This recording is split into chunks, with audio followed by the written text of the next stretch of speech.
میرے نبی پاک صلی اللہ تعالی علیہ وسلم نے فرمایا ہر چیز اپنے رب سے مانگ، ہر چیز مانگ، ہر چیز مانگ۔ یا رسول اللہ کیا کچھ؟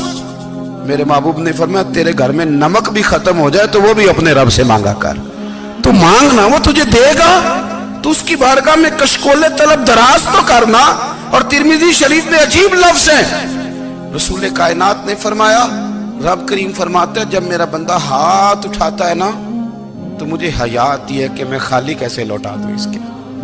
اتنے بڑے بادشاہ کی بارگاہ میں، او بھائی لوگوں سے عزتیں تلاش کرتے ہو تو وہ کیا تمہیں عزت دیں گے؟ وہ تو کل اچھا کہتے ہیں پرسوں برا کہنے لگ جاتے ہیں۔ لوگوں کے سامنے گڈ بک میں آنا چاہو گے تو وہ تو سویرے تمہارے بارے میں کچھ کہیں گے، شام کچھ اور کہیں گے۔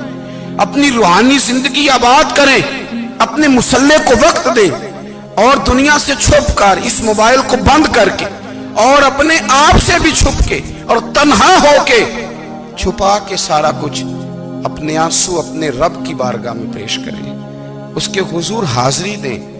سنو نا ترمذی کی حدیث، اور اسے یاد رکھنا، نبی پاک علیہ السلام نے فرمایا اپنے دکھ لوگوں کے سامنے نہ بیان کرنا، سیٹھوں نوابوں کو نہ بتاتے پھرنا، دنیا داروں کے سامنے جا کے نہ رونا کہ میں تکلیف میں ہوں۔ فرمایا اگر دنیا داروں کو دکھ بتاؤ گے رب تمہیں کبھی غنی نہیں کرے گا، اور لوگ ہیں کہ الٹا مذاق اڑائیں گے۔ آپ کی جس سے بڑی پکی یاری ہے نا، پکی، وہ تب تک پکی ہے جب تک آپ نے 50,000 مانگا نہیں، اور جس وقت آپ نے کہہ دیا کہ میں مجبور ہوں میری مدد کر تو پھر ختم ہو گئی دوستی۔ لوگوں کی تعلقات آپ کے ساتھ تب تک ہیں جب تک آپ ان سے کوئی ضرورت وابستہ نہیں کرتے۔ کریم محبوب فرمانے لگے بندوں کے سامنے دکھ نہ بیان کرنا، اللہ تجھے کبھی غنی نہیں کرے گا، تو اپنے دکھ اپنے رب کو بتا، تو دعائیں مانگ، تو اس کی بارگاہ میں حاضر ہو، تو اس کے حضور عرض کر۔ فرمایا اپنے دکھ اپنے رب کو بتا، وہ جلدی کرے یا دیر سے کرے تجھے ساری دنیا سے بے نیاز کر دے گا، تجھے کسی کا محتاج نہیں رہنے دے گا۔ حضرت ابو الحسن رحمت اللہ تعالی علیہ حضرت معاذ ابن جبل رضی اللہ تعالیٰ عنہ کے پاس بیٹھا کرتے تھے۔ فرماتے ہیں ان سے جو پیار بڑھا تو پھر میرا مصلح سے بھی بڑھ گیا۔ تابعی ہیں، فرماتے ہیں صحابی رسول سے محبت ہوئی تو ذکر سے بھی ہو گئی، پھر درود شریف سے بھی ہو گئی، محبت ان سے بڑھی تو پھر اللہ نے مسجد کا پیار بھی بڑھا دیا۔ آپ فرماتے ہیں کہ میری ہر وقت طبیعت چاہتی تھی کہ بس اللہ اللہ کروں، بس اللہ اللہ کروں، بس نہ میں ذرا تھوڑی جان چھڑاؤں لوگوں سے، کو 10 منٹ ملے تو میں کچھ 4 نفل پڑھ لوں، میں تھوڑا سا نہ بچوں لوگوں سے، اور مجھے تسبیح ملے تو میں نہ کچھ 400-500 دفعہ استغفار پڑھوں، سبحان اللہ الحمدللہ اللہ اکبر لا حول ولا قوت الا باللہ، میں نہ تسبیحات پڑھوں۔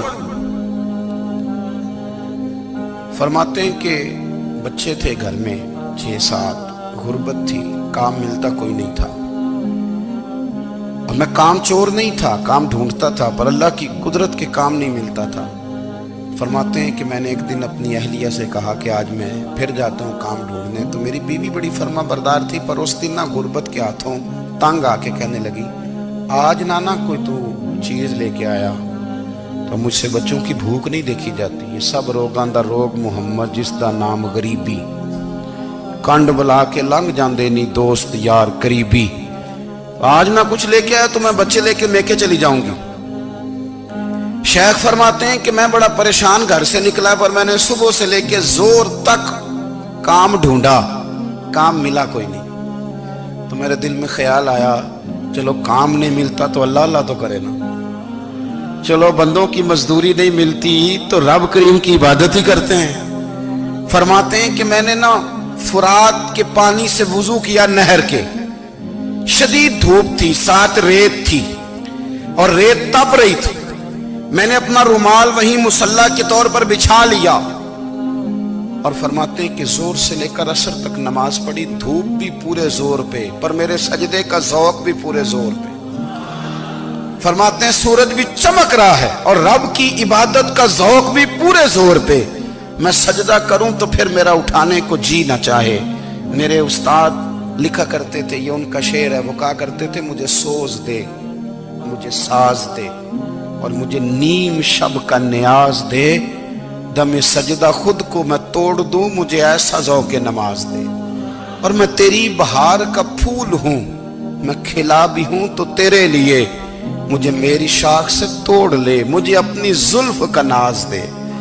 بھائی فرماتے ہیں کہ عصر تک میں نے نفل پڑھے، دل ڈھلنے لگا، عصر کی نماز پڑھی اور میں وہاں سے چلا۔ اب میں جب نکلنے لگا تو دل میں خیال آیا کہ چھوٹی چھوٹی دیواریں ہیں گھر کی، بغیر کچھ لیے جاؤں گا تو بیوی دور سے دیکھے گی تو شور کرے گی کہ پھر خالی ہاتھ آ گیا ہے۔ کہتے میں نے اپنے اسی رومال میں جس پہ میں نے نماز پڑھی تھی نا، رومال میں کی آخی دے پنجابی جسافہ کہتے ہیں، اسی میں نا میں نے کچھ ریت بھر لی کہ وہ دور سے دیکھے گی تو سمجھے گی کچھ لے کے آیا ہے، چلو جا کے اسے بتا دوں گا کہ آج پھر مزدوری نہیں ملی۔ کہتے ہیں وہ ریت لے کر جب میں گھر میں گیا تو پہلے بیوی دروازے پہ کھڑی ہوتی تھی، پوچھتی تھی خالی ہاتھ آ گئے ہو؟ آج میں نے دیکھا تو ہے ہی کوئی نہیں۔ فرماتے ہیں میں اندر داخل ہوا، سلام لیے، کونے میں میں نے وہ رومال رکھ دیا اور میں نے آواز دی کہ بھلی مانس کہاں ہو؟ تو وہ کہنے لگی آپ منہ ہاتھ دھو لیں، میں روٹی لے کے آئی۔ میں نے کہا روٹی کہاں سے آ گئی؟ یہاں تو کئی دنوں کے فاقے، تو کئی دنوں کی غربت ہے، یہاں تو اس گھر میں تو فقیری ہے۔ فرماتے ہیں کہ وہ روٹی لے کے آئی اور اس وقت کی جو موجودہ نعمتیں تھیں، سمجھ لیں سلاد، اچار، ہر چیز ساتھ لائی۔ میں نے کہا کہ بچے کہاں گئے؟ کہنے لگی وہ کھانا کھا کے کھیلنے گئے، آپ کھانا کھا لیں آ جاتے۔ کھانا اس نے چن دیا۔ میں نے حیرت انگیز لہجے میں ساری نعمتیں اپنے دسترخوان پہ دیکھ کر کے بیوی سے پوچھا یہ کہاں سے آیا کھانا؟ بچوں کو تو نے کہاں سے کھانا کھلایا؟ یہ سارا کچھ کیسا ہے؟